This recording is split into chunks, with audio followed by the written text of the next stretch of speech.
Welcome to another episode on Charm on Demand. Doors are huge and don't forget to like, comment and subscribe to our YouTube channel. Today we'll be going over how to handle it when someone insults you. We'll start with a couple classic destroy comebacks. These are great at winning over an audience and embarrassing the person who insulted you. Be warned though, they may make the target of your comeback hate you. Then we'll cover some friendly, more charismatic response so that you can come away looking cool and confident without making enemies. First, let's cover possibly the most brutal comeback of all time, the high status refrain. Rather than responding to the insult, you respond that the person insulting you simply isn't important enough to matter. A classic example of this is from Mad Men, where Gainsbourg is mad at Don Draper for not using his idea. What do I care? I got 1 million of them. 1 million. Good. I guess I'm lucky you work for me. I feel bad for you. I don't think about you at all. You may think this only works in fiction, but in the next clip you'll see it's just effective in real life. The ultimate high status refrain is that you haven't even bothered to remember someone. No, we don't go at it every time you're here. Last time with the cocaine, I was in the front row with that I've been doing this for 19 years. Yeah, I remember that day. That's how important you are. Of course. I remember doing Letterman, Carnegie Hall, and talking to you. Yeah, I'm of the younger generation, so I just wonder for all of you, who are you? I TKO's people. When I knock people out, they don't f***ing move. Who the f*** is that guy? Connor has his issues, but we can't deny fans loved that comeback. Most people would make the mistake of accepting the frame of Jeremy's insult. They try to debate who hits harder, but when you use a high status reframe, you completely dismantle an insult without even having to address it. There's another classic destroy comeback that humiliates the other person so they regret insulting you. And same as the first one, the key is don't try disputing the insult. Instead, accept the insult and use it against them. Here's a quick example where someone tries to insult Kumail Nanjiani. Kumail Nanjiani's multiple colors.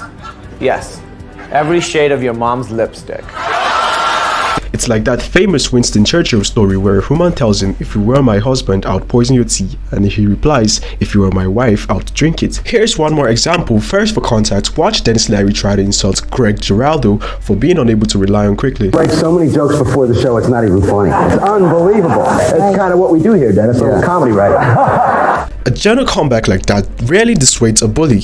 So Dennis Leary insults Greg a second time. Watch how rather than fighting the insult, Greg accepts it and uses it to really bond Larry. You're the guy in school that did all the homework and then asked if there was any more that needed to be done. Yeah. That's a good point. And if you had tried a little comedy writing, maybe your show would still be on the air.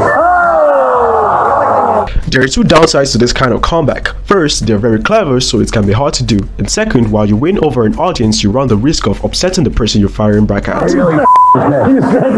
really well. There's another way to crush an insult that can still make the crowd laugh and avoid making enemies. Don't insult the person, insult the insult. Norm, thanks for dressing up. Hey, Sarah, listen, man. Congratulations, that's the 100th time that joke's been done tonight. But I also want to tell you, If it's something it's hard to fix, does it mean we shouldn't do anything about it? Because you said, oh, I don't know if we can change how people think. Does that mean we shouldn't try? I mean, first of all, not a great impression, but beyond that... This can make someone look stupid for insulting you without them feeling personally attacked. Now, if you don't want to sink to the other person's level and use an insult at all, another option you have is to draw a boundary. For example, watch this woman insult Jordan Peterson and listen to how we respond. So what is your advice beyond banal comments like clean your room? It's actually rather difficult to answer a question that ends with your comments are banal politely. One way to draw a boundary is to simply call out the insult as rude, then invite the other person to change their behavior. I would consider that more of an opinionated, personal and political statement than actually a question. So why don't you try reformulating that so that there's an actual question there? If you found the insult truly offensive, you can also draw a boundary by calling out the insult and then shifting attention away from the person to someone else. This is infuriating to bullies because their behavior is often motivated by wanting attention. Are you the fat guy in Hollywood still, or does everybody like look at you and they're like, oh wow, you know, this is great, now you're healthy? Do you have any other questions that are smart? Now let's talk about charismatic replies if you aren't actually offended by the insult, because you can often use a joke and insults as a springboard for really better that makes the other person laugh. An easy way to do this is the tit for tat or an eye for an eye method. Basically, when someone burns you, you burn them back in the same style. Watch this movie. You haven't seen Spider-Man Homecoming?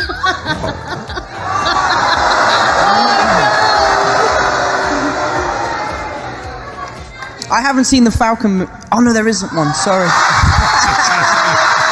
You'll notice in the tit for tat example, the comeback often makes the other person laugh. Since they started it, they don't really have a leg to stand on when it comes to being upset with you. The only two risks are if you really take the insults up a notch or if you know the other person is sensitive. Tit for tat comeback can be so simple you can almost do them without thinking. Watching this next clip how Finn reacts to his own burn, he clearly didn't even mean to say it out loud. Can you read? This is really cool. Oh, can I read? Yeah, can you? Can you host? In general, the tit for tat method is a good way to turn an insult into a fun banner. Within this framework, there is a good rule for specifically if someone tries to insult your looks. When you want to make someone laugh, try to conjure up an absurd image in the person's mind. Compare Chuck's insults in this next clip to Kevin's. Your body ain't that good when you can just walk around without your shirt off. First of all, if we're ever going to talk about bodies, I want you not to be the one to bring that conversation up. All right? If you don't get out of here shaped like a beanbag that got sand in it. Your body ain't that good isn't nearly as funny as you're shaped like a beanbag that got sanded. You may think Kevin is super quick-witted for that comeback, but that's actually an illusion he creates by having few specific go-to insults he uses repeatedly. Here, are you actually going to do some working out? Listen, you don't just get this. No. You want to feel that? No, it looks like a skinny beanbag. My body wants to get buff, but I don't want to scare my fans. You have the body of a Dutch woman. Kenny has the body of a Dutch. Not every insult needs an insulting comeback. Sometimes the most charismatic thing you can do is show that you are unaffected. Unlike what we've covered so far, this is incredibly easy to do and makes you likable and confident with no risk of hard feelings. One way you can do this is by answering rude rhetorical questions literally. Here's a quick example we recognize from the Avengers movie. Big man in a suit of armor. Take that off, what are you?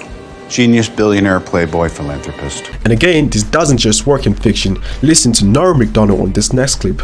Notice how he was able to make everyone laugh and make himself look good without being rude to the interviewer who insulted him. You've admitted that you're lazy. I think you've read 6 books in your life. I've read 6. 6. What kind of a woman would be attracted to you, do you think? Well, I have a lot of money.